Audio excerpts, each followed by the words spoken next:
Ikipe ya APR FC yaje kuba itsinda ikipe ya AS Kigali igitego kimwe ku busa. Igitego cyatsinzwe n'umudefanseri Daje Nyabanyuriremo.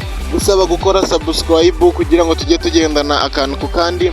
Noneho nawe utarakora subscribe ngushishikariza gukora subscribe. Je ngusabye n'imbabazi nanagupfukamira ugakora subscribe. Ureba video gusa ukagenda ntago bihagije nko gukora subscribe, ubundi ukajya wakira notification ivuye kuri channel Ibyiza TV seriveriye tuba tukugejejeho. Reka amakuru yacu tuyahere mu ikipe ya APR FC. Ikipe ya APR FC yongeye gutsinda AS Kigali nyuma y'imyaka itandatu. Guys, ndagusabye ngo kora subscribe kuko noneho shampiyona y'u Rwanda ahigeze icyiciro cya mbere.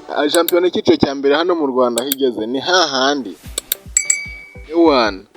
Ni hahandi n'umuriro.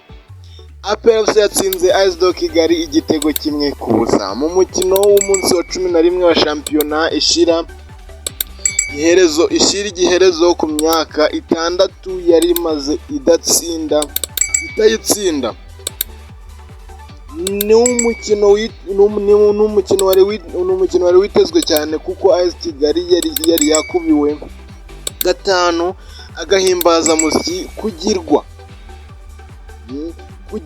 ibihumbi 150 by'amafaranga y'u Rwanda mu gihe ikipe y'ingabo yifuzaga gukuraho amateka mabi ifite kuri ikipe ya AS Kigali. Uyu mukino watangiye ugenda gake, amakipe yombi yigana, bityo uburyo bw'intego bukaba buke. Mu minota 20 APR FC yatangiye gusatira inahusha uburyo bw'ibitego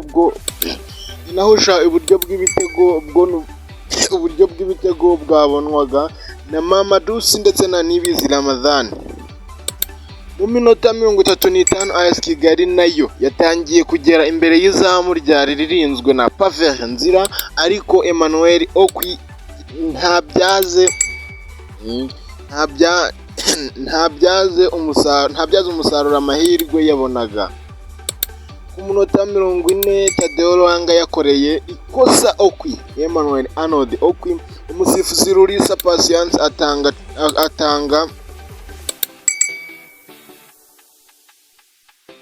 ikarita, ariko Nkubona Mark atera agapira gato ikagira icyo kabyara. Igice cya mbere cy'umukino cyarangiye amakipe yombi anganya ubusa ku busa. Ikipe y'ingabo yatangiye impinduka. Igice cya kabiri Ruboneka Jean Bosco na Johnson Chidebere basimbura Mugiraneza Frodoir ndetse na Nibizi Ramadhan. Muri iki gice umukino waryoshye, amakipe yombi atangira gusatirana, ariko kureba mu izamu bigakomeza kugorana. Guys, ku munota wa 63 noneho nibwo Ruboneka yateye ishoti nziza, Ruboneka yateye kufra nziza, umupira usanga Nigena Clementina, defenseur w'ikipe ya APR FC, akina n'umutwe atsinda igitego cya mbere cya APR FC. AS Kigali yahise ikanguka itangira gusatira cyane. Ku munota wa 72 Ntirushwa Aime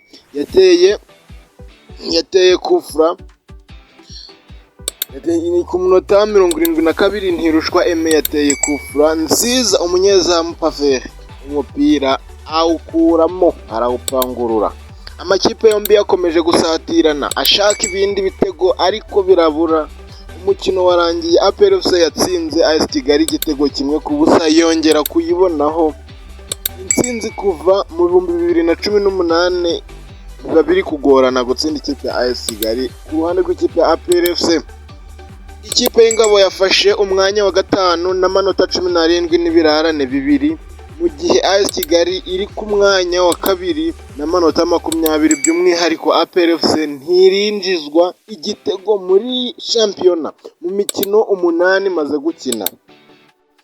Undi mukino wabaye uyu munsi, Rutsiro FC undi mukino wabaye uyu munsi, Rutsiro FC yanganyije na Kiyovu Sport ubusa ku busa, umukino wa 11 wa shampiyona wasize Rayon Sport ikomeje kwicara umwanya umukino wa 10 raundi ya 11 ya shampiyona yasize Rayon Sport ikomeje kwicara ku mwanya wa mbere n'amanota 26, ikurikiwe na AS Kigali ifite amanota 20, Gorilla FC ifite amanota 19 ku mwanya wa gatatu, na Police FC ya kane ifite amanota 18. Noneho guys, aho bigeze ndakwinginze pe, babarira ukore subscribe, ubundi noneho amakuru ndi bubazanire ni imiriro kuko ewana bararikiye kuza kuyakurikira, ariko namwe n'urukundo muba munyereka, ndagusabye ngo ukora subscribe, ubundi tujye tugendana akantu ku kandi. I love you so much, ndabakunda cyane. Ciao naho mu mwanya mutoya.